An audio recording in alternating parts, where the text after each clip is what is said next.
Hey, I'm Matt. I'm the worst Christian ever.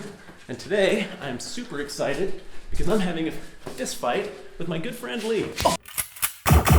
You alright? Yeah, that's why we're here. My friend Lee traps wolverines for a living, so I have literally no chance of beating him in a fist fight, but I'm making an important point, so I'm going to keep doing this.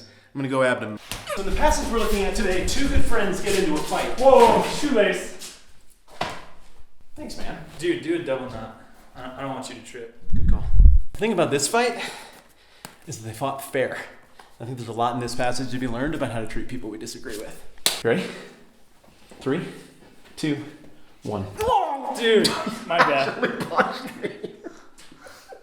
I did get you. That's perfect. Then we're keeping that. Acts 15, here we go. Good storytelling always comes with tension, and if you don't have tension, you have boredom. Well, Acts 15 has got more than enough tension to keep our attention. Did I really just do that? In the beginning of the chapter, some Christians are just happily going to church in Antioch when a bunch of raving lunatics show up and are like, hey, you know what our favorite thing to do is? That's right, cut other people's genitals in church. So line up, dudes. And everybody's like, I'm good. That's how it is down there. Then the Antioch Christians and the Jerusalem Christians get together for a big meeting in Jerusalem to see if they can work it out or if they're just going to blow up the whole church. And ultimately, they say, look, it's really clear. I know people care about this and people care about that, but you become a Christian by believing in Jesus plus nothing. So they scribble out this letter, and the letter says, here's a couple things we can do so that we can overcome our cultural differences and move ahead in peace, crisis averted. And it feels like at that point, just in terms of the narrative rhythm, like now you're in the clear. But then you get this passage that comes in starting in verse 36, where the two guys who've been best buddies standing back to back for so long get into it with each other. So Paul and Barnabas are going to have a disagreement, and here's how that goes. Sometime later, Paul said to Barnabas, "And let's go back and visit the brothers in all the towns where we preach the word of the Lord and see how they're doing." And Barnabas wanted to take John, also called Mark, with them. But Paul didn't think it was wise to take him because he deserted them in Pamphylia and hadn't continued with them in the work. They had such a sharp disagreement that they parted company.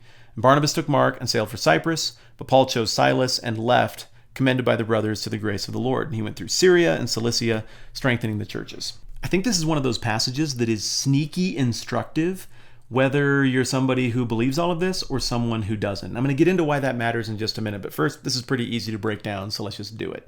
First, you got two people who disagree, and we live in an era where we always root for our team. So if we have somebody who seems like they're on screen more or a more central character, we usually give them the benefit of the doubt and assume that the other character is bad if there's a tension. I want to try not to do that and just give a fair shake to each of their perspectives. So here's what I see. Paul is in a situation where he's saying, I just witnessed the coolest thing ever. A total sea change in the way God works with people. And now I've been sitting around squabbling about people's undercarriages at boring meetings. I want out. Let's get back on the road and go visit all these same churches we went to before and see how everybody's doing and see what else we can do. So I get his motivation because he's excited to go recapture the magic of something awesome that just happened.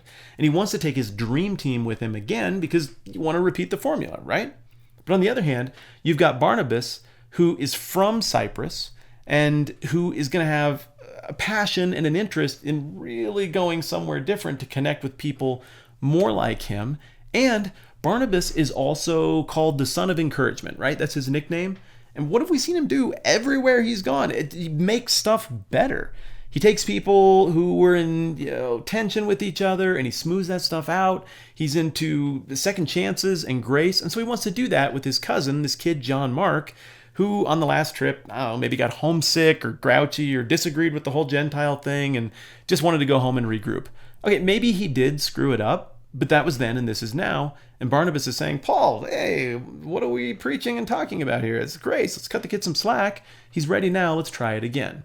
Well, Paul feels so much like Mark was a thorn in their side that he's just not willing to play ball with that idea. So what we see here is really no bad guy.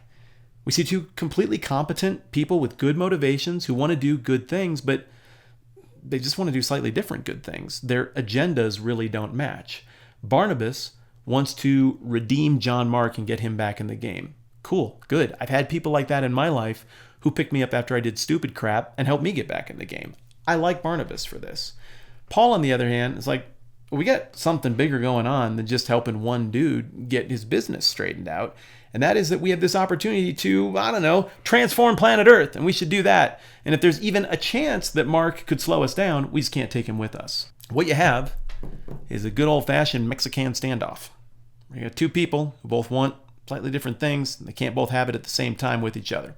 So, how do you work it out? Well, if it's 2016, I tell you how you work it out. Inflammatory comments in the comment section, disparaging other people, throwing around lame insults like sexist or homophobe or racist or terrorist whenever you disagree with somebody. See how easy that is? But instead they do something better. They do the old agree to disagree technique. It's a lost art. But in doing that, they don't blow anything up. They just acknowledge we were in a place where we could partner up and do great things, and now we're just not. So how about I root for you, and you root for me, and you go do what you're probably going to be effective at doing, and I'll go do what I'm going to be effective at doing, and we'll call it good. So Paul picks a new traveling companion, this guy Silas.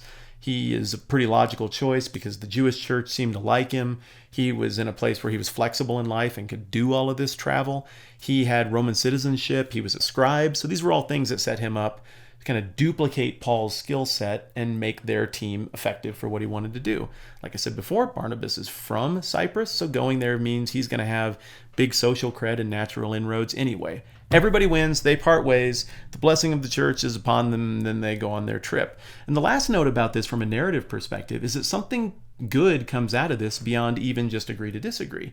And that is that if Paul had had his way, they would have gone back and just revisited all the places they'd already been and then come home. But because it doesn't work out like that, Paul has a longer leash, and really what he's embarking on here now is not a redo of the first missionary journey, but it's a very important all-new second missionary journey, which moves the whole church, gospel, Jesus thing forward in a whole new and unanticipated way. If you like what's going on and you're not subscribed, I would be really grateful if you'd give that a go today. One of these two buttons is going to subscribe you to my channel.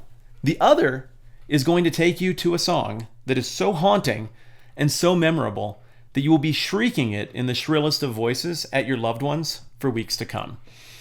You definitely want to start clicking. Did you already do that one? Do what?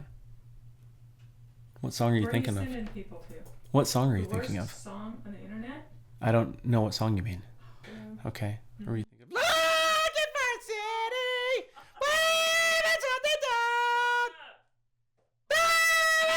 That is like the worst thing I've ever heard in my life. Yeah, which is why it's totally going to be in the thing. Oh, the waveform did not like that.